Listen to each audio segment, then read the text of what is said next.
Margaret D. Isla, and Patrick R. Napisa. Yeah. Hirap kasi pag-picture. Also, please give a big round of applause to Katrina T. Lantin and Drew Hyman T. Nayo. Mali naman ang ayos.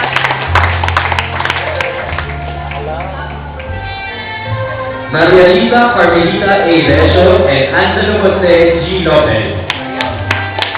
Sobrang tangkad. And finally, Marie Kaina A. Recio with Paul Vincent E. Peña. Clap naman dyan.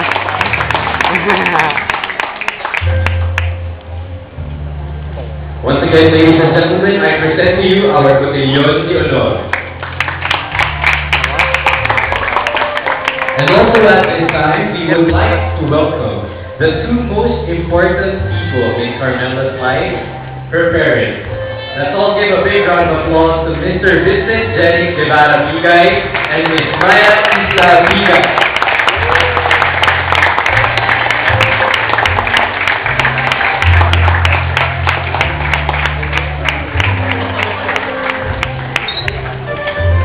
And to add such a sweetness to our event, we also have our Flower Girls for tonight.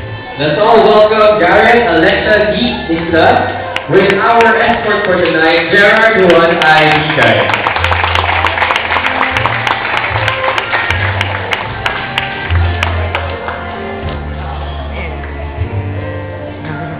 Hirap ka mag-picture. Kailangan mas maaga. And at this point, we request everyone to please stand up as we all joyfully welcome our most important person for the night. Ladies and gentlemen, the very reason that we are gathered here tonight, our debutante, Miss Carmela Patricia I. Bigay. Let's all give her a big round of applause.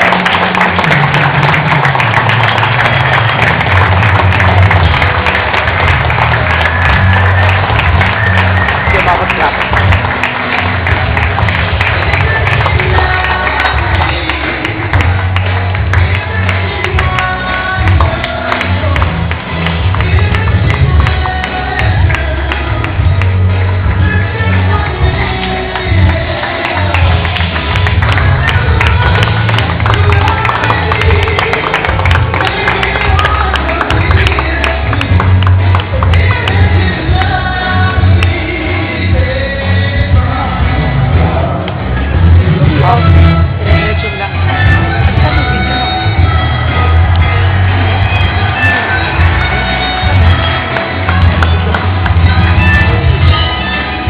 Before we all sit down, we are requesting everyone to grab their glass of iced tea that is also available on your table. Naubos ko na yan. Enjoy our debutante and her parents as we toast for the start of the success of our beloved celebrant for this evening.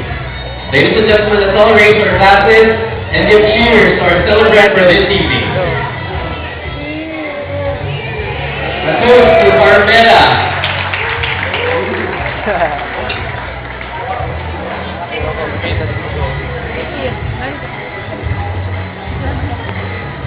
You may now all be seated. You will see our Cotillon de Honor dancers again. It's been a while.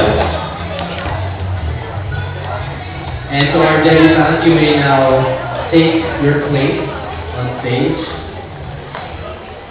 So, before we go any further, I would like first to introduce myself. I will be your host for the rest of the night. My name is Kayo Katikpa, a friend of our debutante. Good evening to everyone. Okay, so every one of us has been part of the life of our debutante in one way or another. Yung iba, kakilala na niya since kabataan, like her cousins and relatives. For some, we met her during her school days, high school, grade school, and for some of the kids at the back, classmates in college. So not all of us were able to see Mela grow, okay? So we have an ATP prepared para naman we can give a preview of how Mela was like growing up. Simula nang uhugin pa siya and ihi sa kama, up until now that she's very demure and pretty right here in front of us. So So we have an ATP prepared, which highlights the life of our debutante from her infancy up to her present life. So let's all watch this and enjoy. Okay, but as the laptop is being prepared, meron po pala kami ticket na part later on in the program. Sabi ko, later tonight, I'm giving everyone the chance to ask any question to our debutante. So if you have any piece of paper with you, or you can text me if you know my number, you can ask our debutante any question. And I know that she will answer it honestly. Kahit anong aspekto ng buhay niya, sasagot niya ng buong katotohanan. Diba, Bella? Yes. She's a very honest child, and I know that she will give us nothing less than the truth. So kung meron po kayong questions, you can give it to me in any way. If you're going to write it on a napkin, on a piece of paper, just give it to me and I will ask all your questions later. So if you have anything special for our debutante, this is the time to ask her that.